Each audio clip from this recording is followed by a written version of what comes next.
Shalom, Jemaat Gereja Kemah Injil Indonesia Jejar. Sebelum kita mulai ibadah, kita simak pengumuman berikut ini. Atas nama Gembala dan seluruh jemaat, kami ucapkan selamat ulang tahun kepada Ibu Yuli tanggal 16 Juli, Bapak Yulianto tanggal 18 Juli, Bapak Kriswantolo tanggal 19 Juli. Persembahan minggu ketiga ini dikhususkan untuk penginjilan kegiatan gereja, persembahan kasih, dan perpuluhan. Persembahan bisa diserahkan kepada Ketua KP, kepada Bendahara Gereja, Ibu Eni, Ibu Nana, atau transfer ke rekening berikut ini. Demikian pengumuman minggu ini. Kini kita mulai ibadah kita. Selamat beribadah. Shalom, Bapak Ibu yang terkasih dalam Tuhan. Kita sangat mengucap syukur karena kasih, penyertaan, dan pertolongan Tuhan yang selalu nyata di dalam kehidupan kita. Kita selalu percaya bahwa apa yang terjadi di dalam setiap kehidupan kita itu semua karena izin dari Tuhan, dan kita percaya di dalam semua itu Tuhan telah merencanakan sesuatu yang terbaik bagi kita. Dan puji Tuhan, untuk hari ini kita telah diberikan kesempatan oleh Tuhan, kesehatan oleh Tuhan, kita bisa beribadah bersama pada hari Minggu di tahun 2020 ini. Dan sebelum kita mendengarkan firman Tuhan, saya undang Bapak Ibu Saudara sekalian, kita akan pujikan nama Tuhan. Bapa, Kau setia.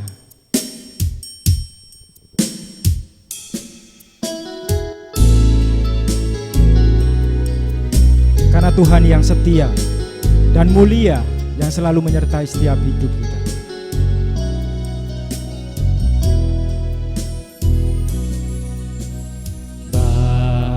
Bapa, Kau setia.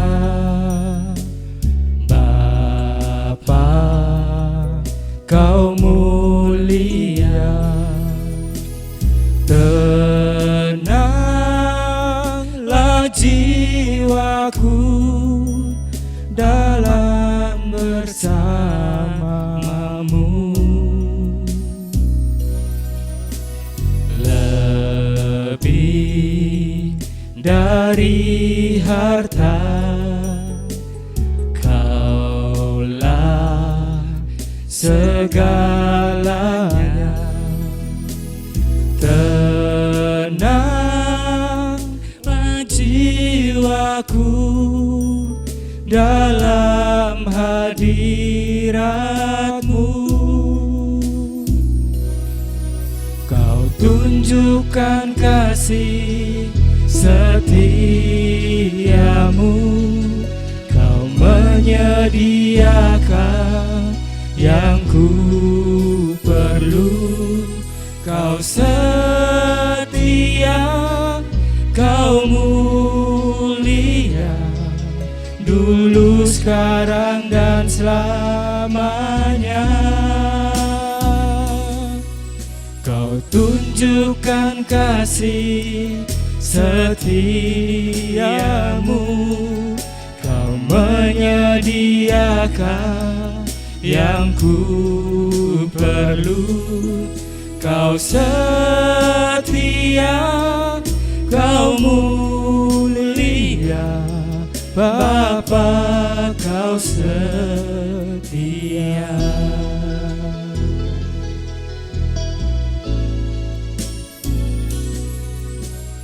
Bapa, Kau setia. Bapa, Kau mulia. Tenanglah jiwaku, aman bersamamu.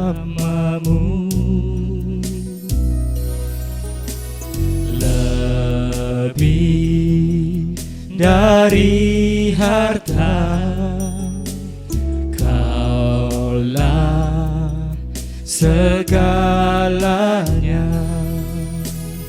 Tenanglah jiwaku dalam hadirat-Mu. Kau tunjukkan kasih setiamu, Kau menyediakan yang ku perlu. Kau setia, Kau mulia, dulu, sekarang, dan selamanya. Kau tunjukkan kasih setiamu, Kau menyediakan yang ku perlu. Kau setia, Kau mulia, Bapa, Kau setia.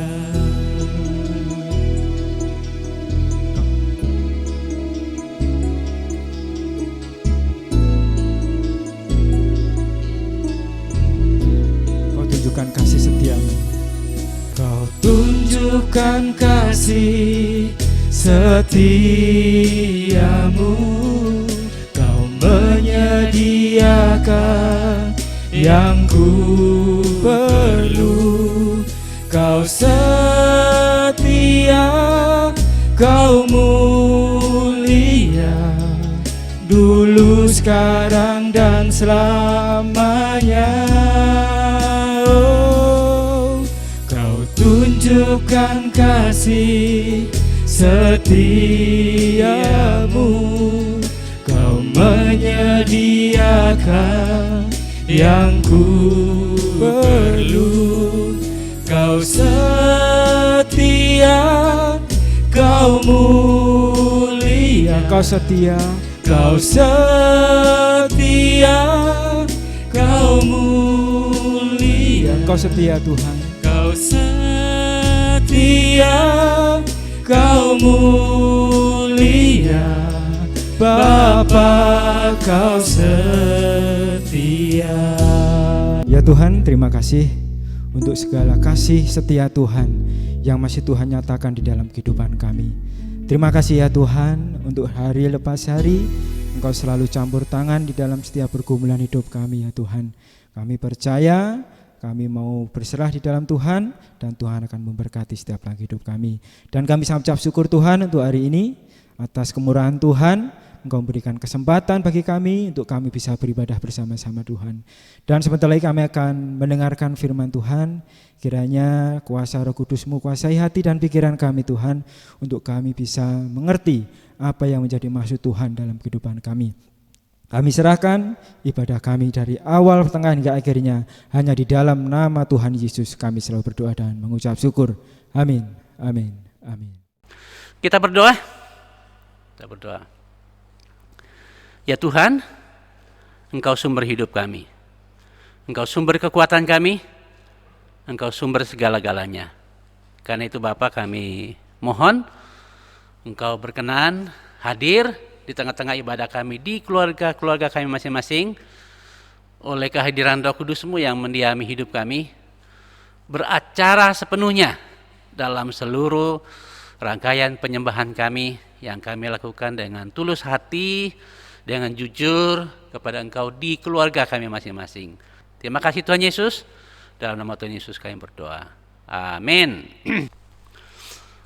Baik jemaat Tuhan yang saya kasih dalam Yesus, kita akan belajar hari ini firman Tuhan yang kita ambil dari Injil Yohanes 21 ayat 15 sampai dengan ayat yang ke-19.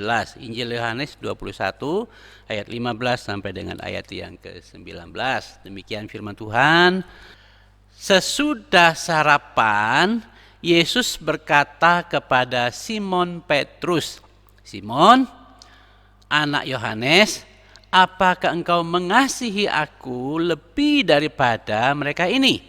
Jawab Petrus kepadanya, "Benar Tuhan, engkau tahu bahwa aku mengasihi engkau." Kata Yesus kepadanya, "Gembalakanlah domba-dombaku." Kata Yesus pula kepadanya untuk kedua kalinya, "Simon, anak Yohanes, apakah engkau mengasihi aku?" Jawab Petrus kepadanya, "Benar Tuhan, engkau tahu bahwa aku mengasihi engkau." Kata Yesus kepadanya, gembalakanlah domba-dombaku. Kata Yesus untuk ketiga kalinya, atau kepadanya untuk ketiga kalinya, Simon, anak Yohanes, apakah engkau mengasihi aku? Maka dengan sedih hati Petrus, karena Yesus berkata untuk ketiga kalinya, apakah engkau mengasihi aku? Dan ia berkata kepadanya, Tuhan, engkau tahu segala sesuatu. Engkau tahu bahwa aku mengasihi engkau. Kata Yesus padanya, gembalakanlah domba-dombaku.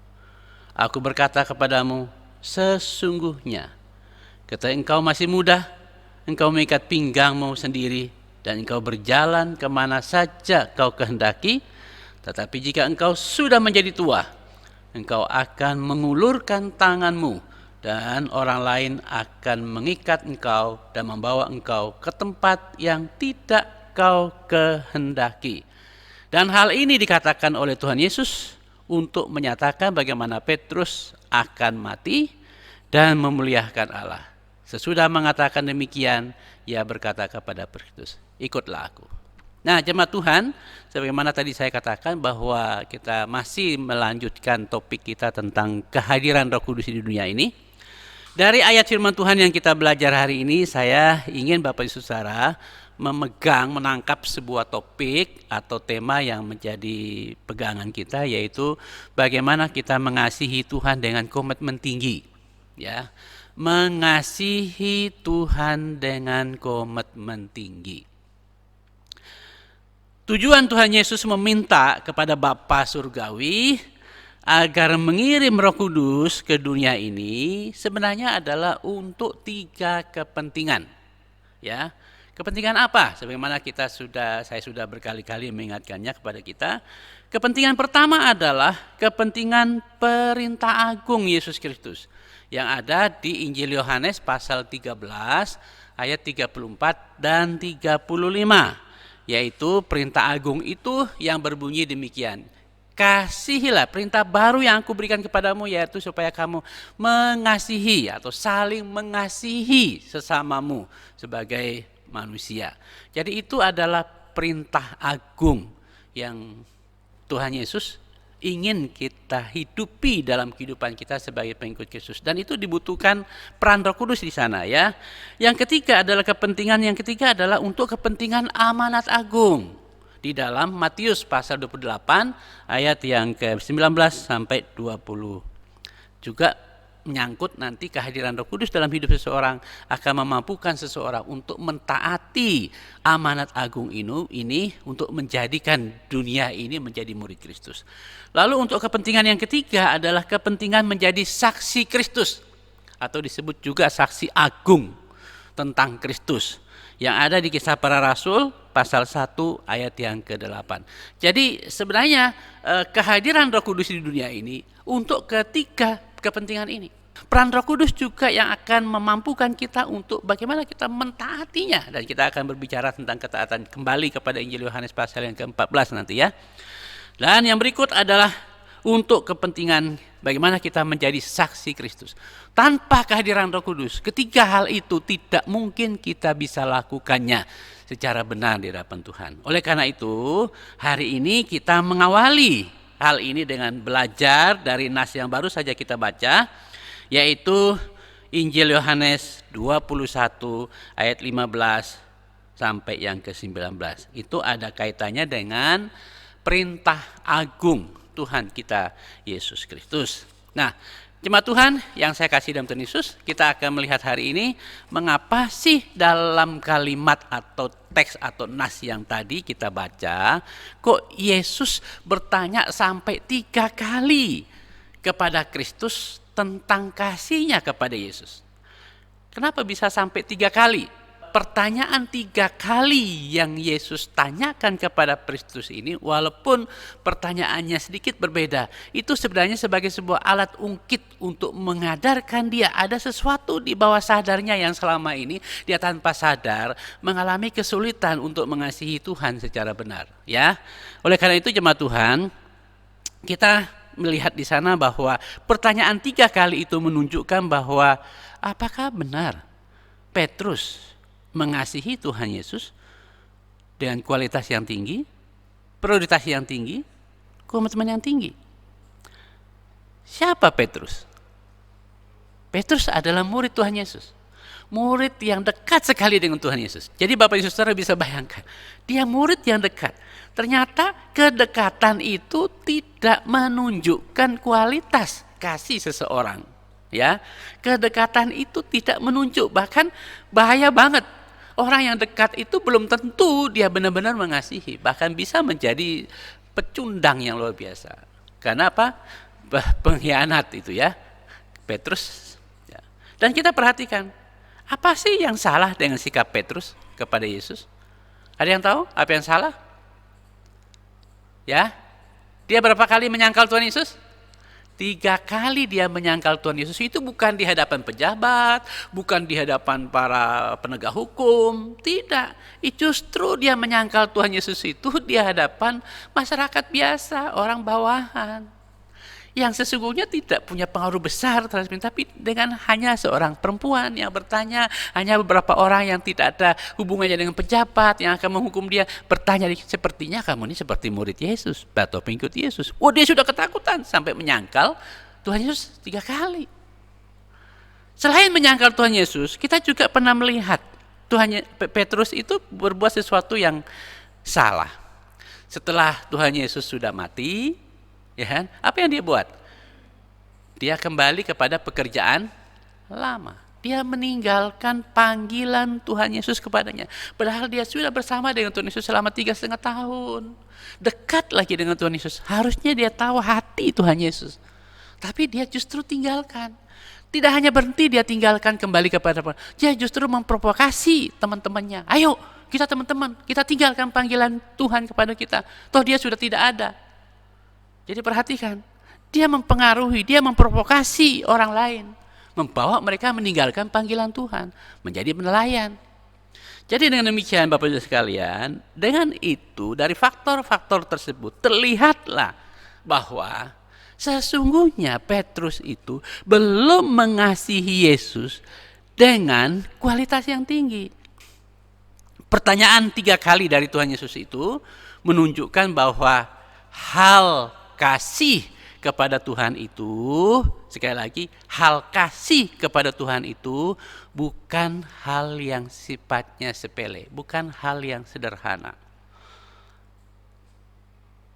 Banyak kali orang melihat bahwa mengasihi Tuhan yaitu karepku dewe, ya semaunya saya, semampunya saya. Tidak. Karena nanti kita akan menjadi batu sandungan. Dan bahkan perintah agung tidak akan jalan, amanat agung tidak akan jalan, saksi agung Kristus Yesus juga tidak akan jalan. Kita perhatikan pertanyaan-pertanyaan Yesus kepada Petrus. Ya, yang pertama, pertanyaan Yesus kepada Petrus yang pertama adalah, apakah engkau mengasihi aku? Mengasihi aku, agape, agapa, agapau, agape. Ya. Dengan kasih, dorongan Kristus. Tapi nampaknya Petrus menjawab dengan begitu semangat. Oh iya benar, saya mengasihi engkau. Tapi jawaban Petrus itu kasihnya bukan agapau, tapinya adalah kasih dengan kekuatan dirinya sendiri. Kasihnya adalah kasih yang emosional. Saking semangatnya dia melihat, wah saya mengasihi engkau. Tapi Tuhan Yesus selalu bertanya begini kepada dia, kalau demikian, kalau benar engkau mengasihi aku dengan kualitas seperti itu, coba tunjukkan, coba buktikan dengan cara kamu mengasihi sesama, mempedulikan sesama, dan menjadi saksi bagi sesama. Jadilah saksi. Kasihi mereka, tunjukkan kasihmu kepada mereka, rawat mereka, peduli kepada mereka, bangun mereka untuk kerajaan-Mu. Dia mulai bingung, kelagabakan. Karena dia selama ini tidak menunjukkan saksi nyata kepada orang lain.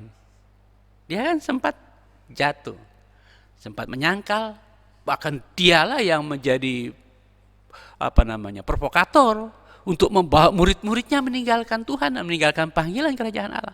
Nah, itu kan kesaksiannya tidak benar, kesaksiannya tidak baik, kesaksian hidupnya tidak mencerminkan kasihnya yang tumbuh kepada Tuhan.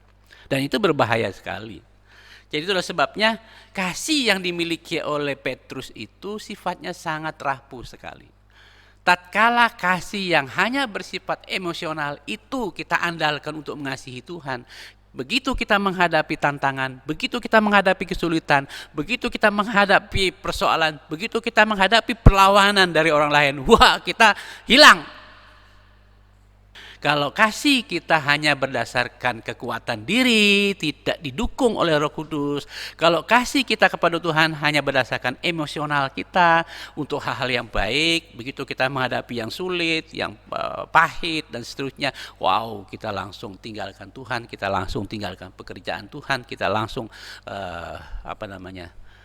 menyembunyikan diri dari pekerjaan Tuhan. Nah, ini yang bahaya nanti di dalam Tuhan memerintahkan perintah agung, amanat agung, bahkan kesaksian agung itu ya akan sangat mengerikan sekali. Oleh karena itu pada saat Tuhan bertanya kepada Petrus, benarkah engkau mengasihi aku dengan kasih agape, kasih yang berdasarkan dorongan Roh Kudus? Dia jawabnya dengan semangat, iya. Tapi pada waktu Tuhan Yesus bertanya yang kedua kalinya, dia mulai, tapi Yesus kan pada waktu pertanyaan yang kedua kali tidak lagi punya tendensi, tidak lagi punya tujuan untuk menuntut Petrus itu memiliki sebuah kualitas. Jadi karena sudah melihat jawaban Petrus itu di bawah, maka Yesus menjawab dengan pertanyaan yang kedua itu dengan kualitas yang lebih mudah, lebih rendah dari pertanyaan yang berkualitas tinggi yang pertama. Dengan tujuan untuk menggali sikap hati Petrus yang sesungguhnya sih seperti apa sih. Bukan berarti Tuhan Yesus tidak tahu. Tapi kan itu hanya alat ungkit untuk membuka bawah sadarnya bahwa ada sesuatu yang salah. Ya, jadi karena itu pada waktu dia bertanya yang kedua kali, Yesus menurunkan kualitas pertanyaan dengan mengurangi tuntutan itu. Benarkah engkau mengasihi aku? Dengan kasih yang benar ini, sebagaimana kau jawab tuh, lah dia baru sadar, loh iya kan, saya kan sahabatmu, ya kan? Jadi dia jawab, saya kan sahabatmu. Tapi pada waktu Petrus menjawab, saya kan sahabatmu, dia agak bingung. Kenapa agak bingung? Karena Yesus di pasal ke-12 baru saja menjelaskan kepada para muridnya bahwa seorang sahabat itu rela mengorbankan nyawanya bagi sahabatnya.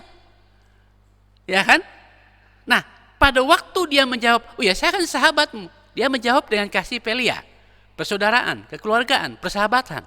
Seharusnya seorang sahabat itu, sahabat yang benar, itu tidak bisa dibeli dengan uang, tidak bisa dibeli dengan makanan, tidak bisa dibeli dengan harta, tidak bisa dibeli dengan kedudukan. Sahabat sejati itu harusnya sahabat yang rela mati apapun kondisinya bagi sahabatnya. Nah, pada waktu dia menjawab dengan nilai sahabat, dia terjebak.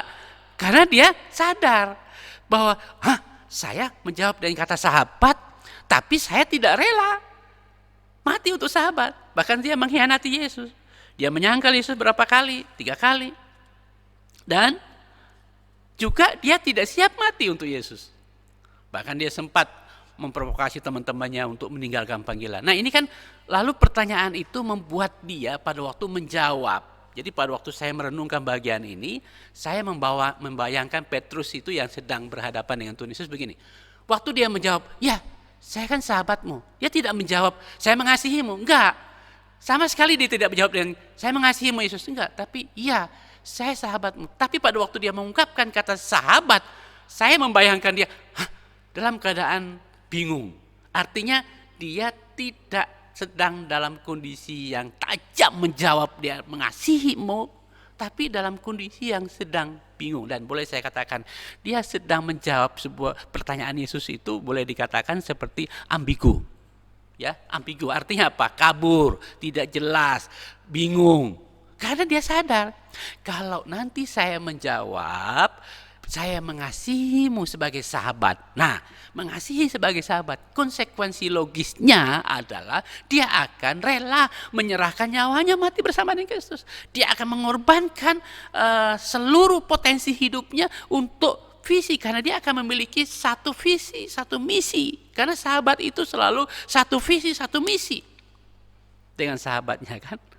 Nah, ini yang menjadi sebuah persoalan yang bergejolak di pikirannya, di hatinya pada saat dia menjawab sebagai sahabat, tapi dia tidak berani menambah, saya sebagai sahabat, saya akan mengasihimu. Enggak, dia hanya bilang, saya sahabatmu. Berhenti sampai di situ.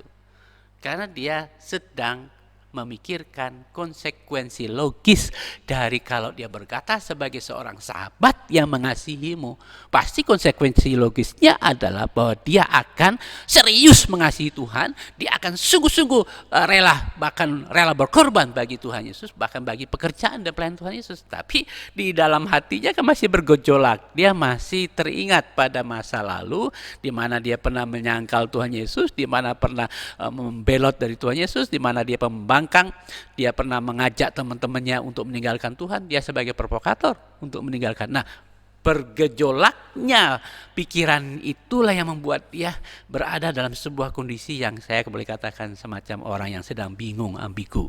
Ya, dan saya bayangkan jika saya yang pada saat itu berdiri di hadapan Tuhan, mungkin ya itu gambaran karena takut risikonya, ya, takut konsekuensi dari kasih.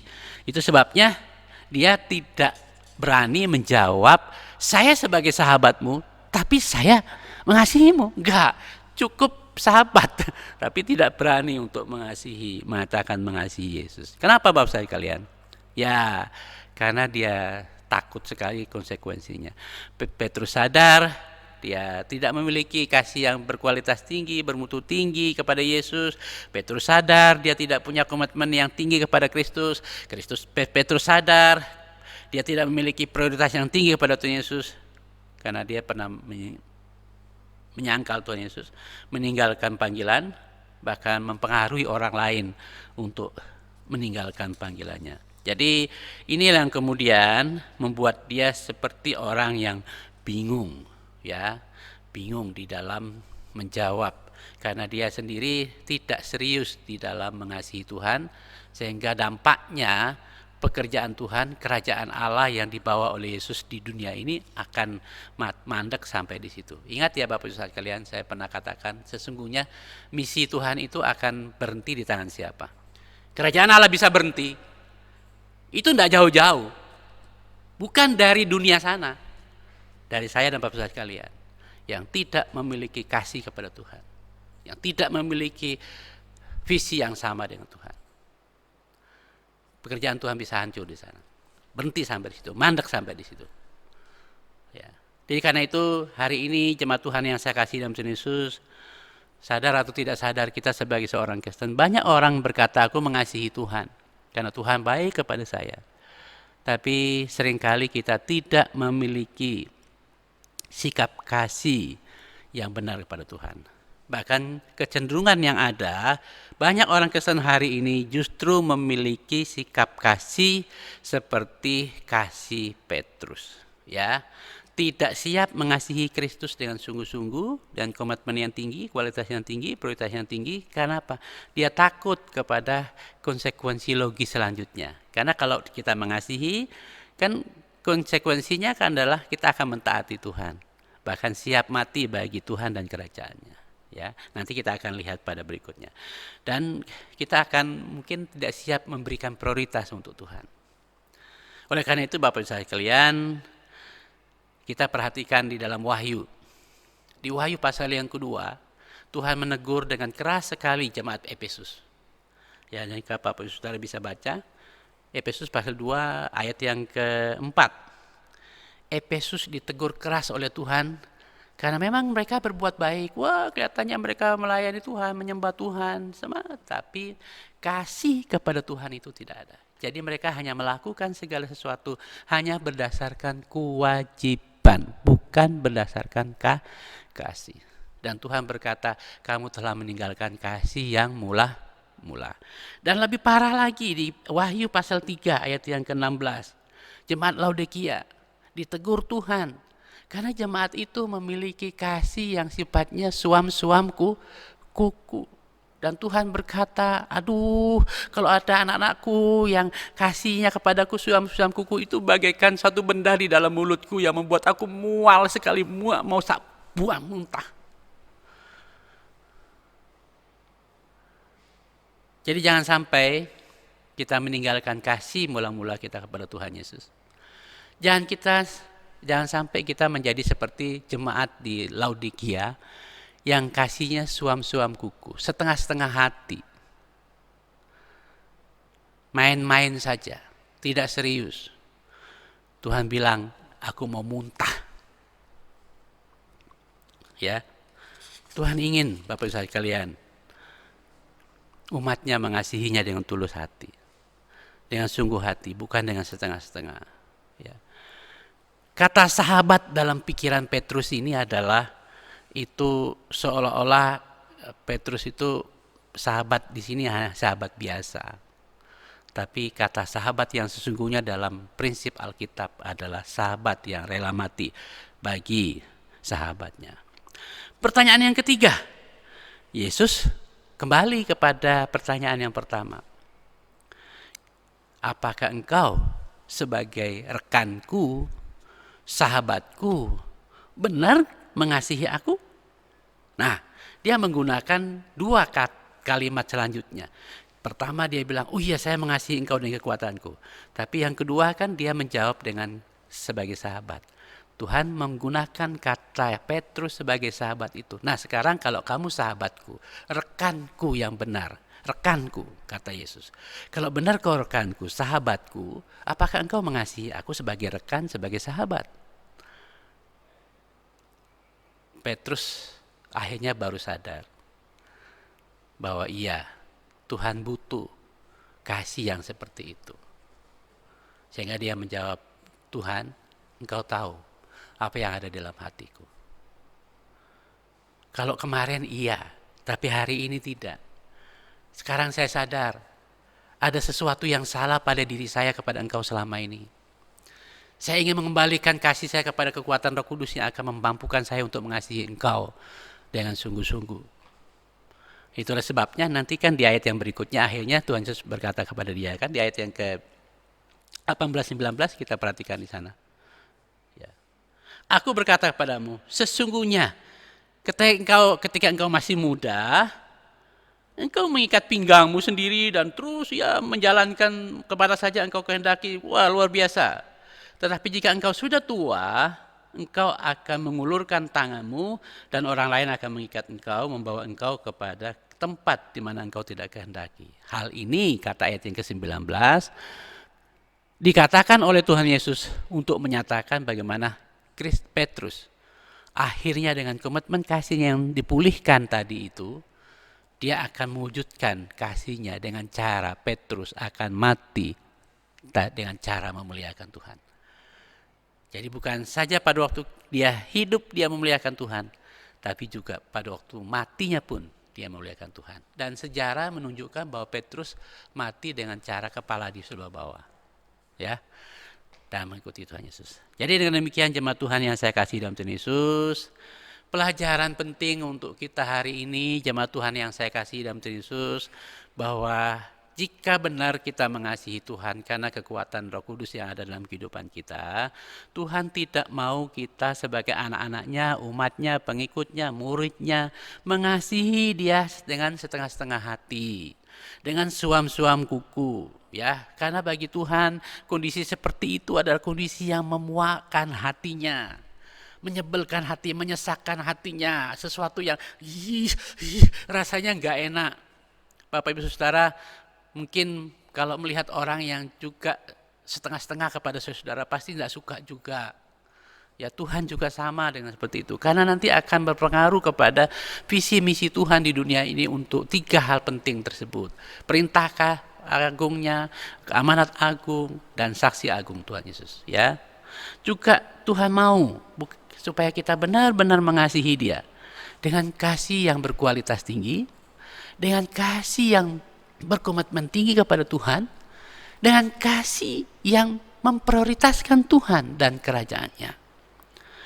Tuhan tidak mau kita anggap kasih ini sesuatu yang sepele, yang main-main, ya, sakarepku dewe, bukan. Ini serius. Ya, ini urgent. Ini sangat mendesak. Ini sangat penting. Ya. Karena itu Tuhan mau kita menghargai Allah Bapa yang telah rela mengutus anaknya, berkorban untuk mengutus anaknya ke dunia ini. Dengan mengasihi dia dengan kualitas tinggi, mengasihi dia dengan komitmen tinggi, mengasihi dia dengan prioritas yang tinggi. Tuhan mau supaya kita menghargai Kristus yang rela mati di kayu salib untuk menyelamatkan saya dan Bapak Ibu Saudara dan menyelamatkan sesama manusia. Dengan mengasihi dengan kualitas tinggi, mengasihi dia dengan komitmen tinggi, mengasihi dia dengan prioritas yang tinggi. Supaya dengan demikian jemaat Tuhan yang saya kasih dalam Tuhan Yesus, maka visi Allah, hati Bapa yang meliputi perintah agung, amanat agung, saksi agung Yesus Kristus itu dapat berjalan dan memenuhi dunia ini.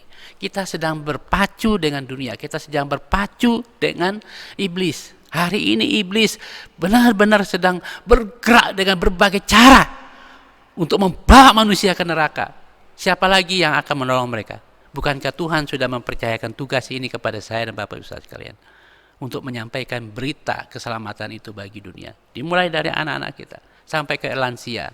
Perhatikan mereka, peduli kepada mereka. Itulah sebabnya gereja kita hadir di dunia ini bukan hanya sekedar mengumpulkan orang, tapi fokus hati kita, fokus utama pelayanan kita adalah GKI Jajar ini ada for the world, untuk dunia. Kita bukan hanya sekedar menunggu orang datang, tapi kita yang pergi. Kepada siapa? Kepada banyak orang. Untuk apa? Memuridkan dan memuridkan, bukan duduk diam-diam. Itulah perintah Tuhan, itulah visi Tuhan. Maka pendekatan yang kita gunakan, apalagi dalam situasi seperti ini enak sekali ya. Saya sudah cerita kepada 5 orang dengan menggunakan metode 5 jari kasih. Dalam kondisi seperti ini kan orang takut banget nih, takut ekonomi hancur, macam-macam. Dan terakhir kan kematian. Tapi dengan menggunakan 5 jari kasih ini enak sekali. Mas, nanti kalau ekonomi kita sudah pulih, nanti kalau virus ini sudah hilang, masih ada masalah enggak? Ya masih akan ada masalah lagi. Masih. Masalahnya apa? Kita alihkan pembicaraan itu. Maukah memiliki sebuah kehidupan yang sifatnya kekal? Walaupun kita mati di dunia ini, kita akan memiliki sebuah kehidupan kekal. Inilah alih yang kita sampaikan. Tanpa menyinggung dia, tanpa membuat dia merasa kita injili. Kita bawa nama Yesus, bukan bawa nama gereja Kemah Injil Jajar. Kita sama sekali hilangkan kata gereja, sama sekali hilangkan kata Kristen. Kita hanya bawa nama pribadi Yesus. Kalau Yesus ditinggikan, maka jiwa-jiwa itu dipersembahkan. Karena itu tujuan kita di tempat ini adalah untuk memuridkan. Murid, saya muridkan Retno supaya Retno memuridkan orang lain. Retno memuridkan orang lain supaya memuridkan orang lain. Ya, bersyukur Iwan sudah mendaftar dan diharapkan bahwa dari kelompok-kelompok gereja yang akan hadir itu nanti kalau sudah memuridkan orang lain, kelompok itu akan dipantau oleh lembaga LPMI. Terima kasih juga Retno yang masih berkomitmen untuk ikut Kairos, dan juga Valda sudah mendaftar, jadi 4 orang yang akan mengikuti. Nanti kita kumpul di sini Retno. Kita kumpulnya di sini berempat selama ada acara itu. Sekaligus kan ada acara barengan juga LPMI. Jadi waktu Kairos kita berhenti, saya sudah izin sama ketua LPMI. Waktu Kairos kami berhenti, tapi lanjut lagi sebentar gitu ya. Jadi kita ada di sini hanya berempat untuk saling mendengar, oke ya. Baik Bapak Ibu Saudara sekalian. Jadi ini yang Tuhan mau saya dan Bapak Ibu Saudara sekalian, supaya kita sungguh-sungguh jangan sampai menghancurkan visi Tuhan, kerajaan Tuhan hanya karena kita tidak serius mengasihi Tuhan kita Yesus Kristus. Amin ya. Tuhan berkati, kita berdoa.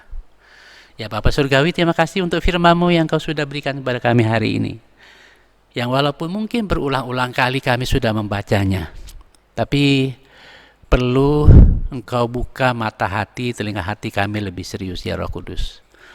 Untuk kami melihat pengalaman Petrus. Jangan-jangan kami selama ini hanya seperti Petrus yang mengasihi Engkau dengan kekuatan diri, dengan kekuatan emosional kami semata. Yang manakala tatkala kami menghadapi masalah, tantangan, kesulitan, penolakan, kami langsung berhenti, kami langsung takut, kami langsung meninggalkan Tuhan, langsung meninggalkan komitmen kami. Atau kami mungkin seperti Petrus yang hanya mengasihi, menganggap kami sebagai teman, baik Yesus, baik bersahabat baik dengan Tuhan Yesus, tapi kami tidak rela mengasihi. Karena kami takut konsekuensi dari mengasihi itu, yaitu di mana kami akan dituntut seolah-olah bahwa kasih itu nantinya akan menghadirkan, melahirkan sikap hati kami yang serius untuk mewujudkan kasih kami dengan memperhatikan, memedulikan orang lain, membangun orang lain bagi kerajaan-Mu Tuhan. Dan karena itu Bapak tolonglah supaya kami tidak memiliki sikap kasih yang keliru seperti yang dialami oleh Petrus pada awalnya. Tapi biarlah kami boleh mengalami kalau selama ini kami hanya pada tahap 1 dan kedua dalam kasih kami kepada Tuhan. Dan oleh Roh-Mu yang Kudus mengubah hati kami lewat firman-Mu hari ini. Supaya kami mulai hari ini berkomitmen memiliki kasih yang serius kepada Tuhan. Bukan yang main-main. Kasih yang sungguh benar kepada Tuhan. Bukan suam-suam kuku, bukan setengah-setengah hati. Dengan demikian, maka Engkau akan melengkapi kami. Untuk memakai kami menjadi alat-Mu yang sungguh berarti bagi kerajaan-Mu, bagi kemuliaan nama-Mu Tuhan.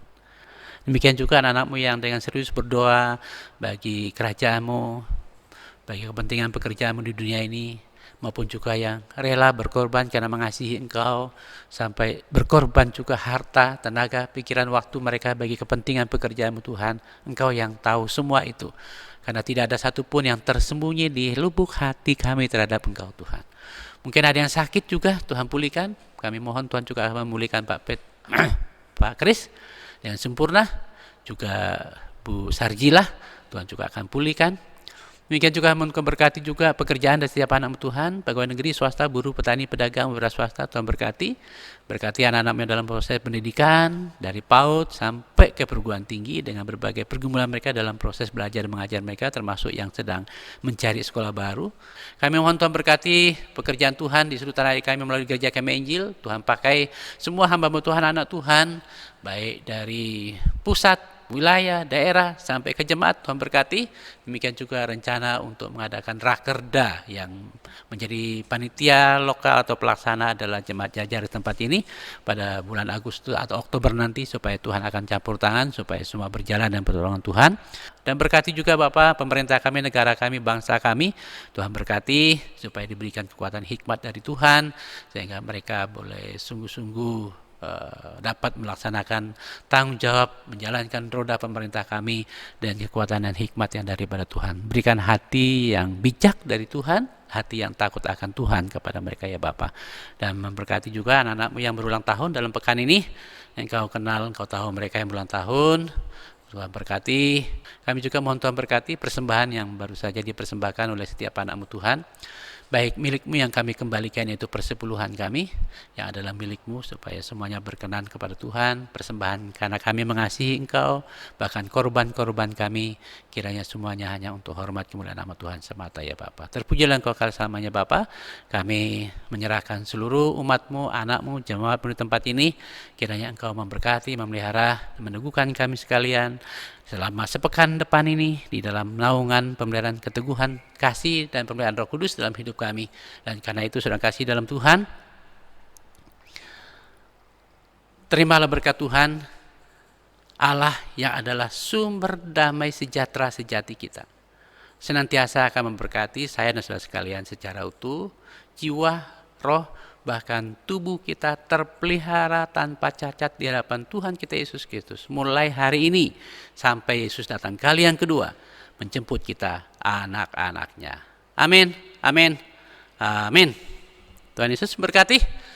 Jemaat Tuhan, saya ada beberapa informasi atau pengumuman ya. Yang pertama, langsung ya.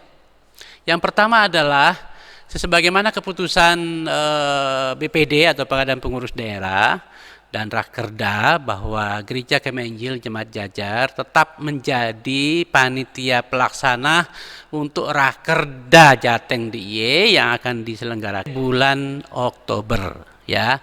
Dan nanti panitianya pengurus daerah akan tetap datang untuk melantik saudara yang akan jadi panitia, akan dibentuk.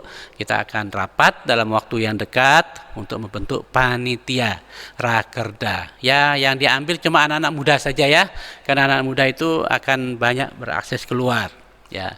Lalu yang kedua, kita bersyukur karena tenaga PKL sudah tiba dengan selamat dan ada di sini. Mohon supaya dia ke depan supaya saudara bisa kenal dia. Ini dia. Kita bersyukur sudah tiba hari Senin yang lalu. Ini namanya Eldre Valda. Panggil saja Valda, tapi saya suka panggil nama akrabnya karena bapak ibunya itu sebenarnya masih hubungan keluarga jauh. Jadi saya suka panggil namanya Angun karena memang namanya Angun. Jadi dia akan berada bersama dengan kita, bantu pelayanan di sini, sekaligus belajar cara pelayanan kita baik kepada anak-anak, dan dia jurusannya adalah pelayanan anak dan remaja atau PAR. Ya, terima kasih Valda sudah hadir di sini. Jadi suratnya sudah ada dan saya sudah fotokopi surat rapidnya, sudah diserahkan ke Pak RT. Dan juga ada fotokopi untuk jemaat kita di tempat ini bahwa dia sudah rapid untuk masuk ke sini dan sudah dicek juga di Bandara Jogja, sudah ditulis lolos gitu artinya. Jadi begitu sampai di Jogja dilihat, dicek lagi ya lolos semua ya. Jadi kita doakan supaya dia tetap semangat dengan kondisi yang pandemi ini untuk melayani dan belajar di lapangan lebih praktis lagi dalam menangani pelayanan remaja dan anak-anak dan remaja. Terima kasih Valda, Tuhan berkati kamu ya. Baik ya, kita berdoa untuk saudara ya. Bapak Surgawi, terima kasih untuk anakmu yang telah menyerahkan diri untuk pekerjaanmu Tuhan, khusus untuk pelayanan anak dan remaja, dan saat ini berada dengan kami di tempat ini untuk belajar lebih praktis cara pelayanan di lapangan secara nyata. Tuhan beri hikmat, kekuatan, kesehatan selama berada di tempat ini, termasuk adaptasi dengan budaya, lingkungan, dan juga cuaca, supaya Engkau melindungi, menjaga, dan memberkati, memelihara dia. Terpuji Engkau kala selamanya Bapa, dalam nama Tuhan Yesus kami mengucap syukur. Amin. Terima kasih, Tuhan berkati, silakan duduk. Ya, saya kira itu saja yang saya bisa sampaikan untuk diketahui oleh Bapak Ibu sekalian. Ibadah kita selesai. Tuhan berkati. Ya, puji Tuhan untuk firman hari ini yang barusan kita dengarkan bersama-sama. Kiranya firman Tuhan ini untuk selalu menguatkan hati kita dan kita semakin setia di dalam Tuhan. Dan sebelum kita mengakhiri ibadah kita akan memuji Tuhan, memuliakan Tuhan, pribadi yang mengenal hatiku.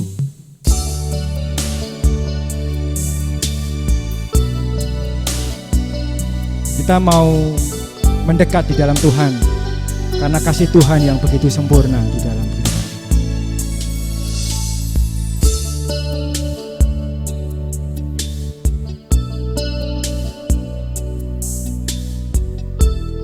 Seperti rusa yang haus rindu akan sungai. Seperti rusa yang haus rindu aliran sungaimu,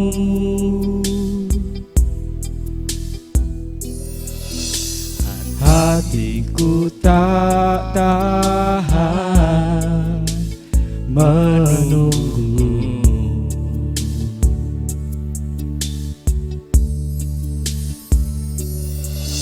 Bagai tanah gersang menanti datangnya hujan, begitupun jiwaku Tuhan. Hanya Engkau pribadi yang mengenal hatiku Tuhan. Hanya Engkau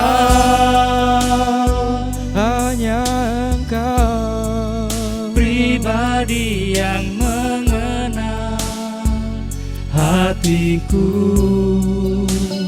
tiada yang tersembunyi bagimu. Seluruh isi hatiku kau tahu, dan bawaku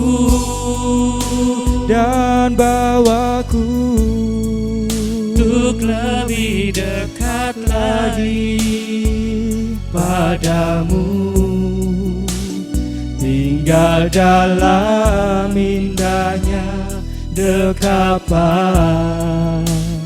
kasih-Mu.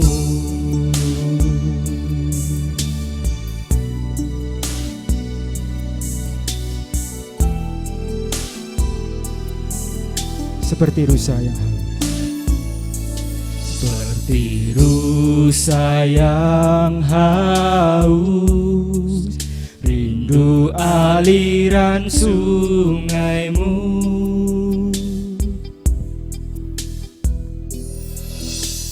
Hatiku tak tahan menunggu,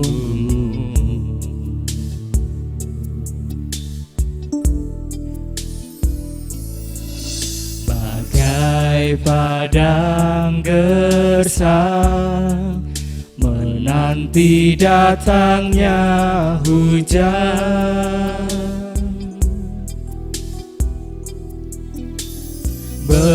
Begitupun jiwaku, Tuhan, hanya Engkau, hanya Engkau, oh hanya Engkau, pribadi yang mengenal hatiku. Tiada yang tersembunyi bagimu. Seluruh isi hatiku kau tahu, dan bawaku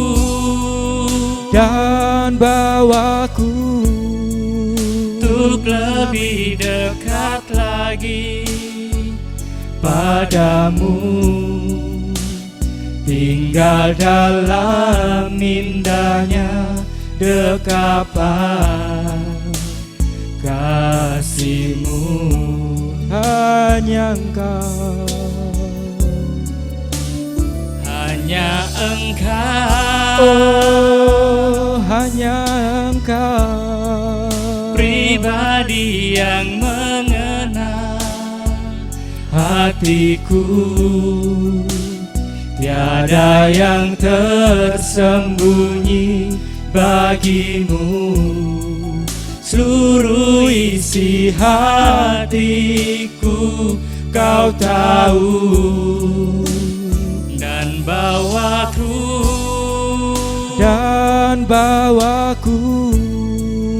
untuk lebih dekat lagi padamu, tinggal dalam indahnya dekapan kasih-Mu. Tinggal dalam indahnya dekapan kasih-Mu, Tuhan. Tinggal dalam indahnya dekapan kasih-Mu. Amin. Ibadah kita selesai. Tuhan memberkati.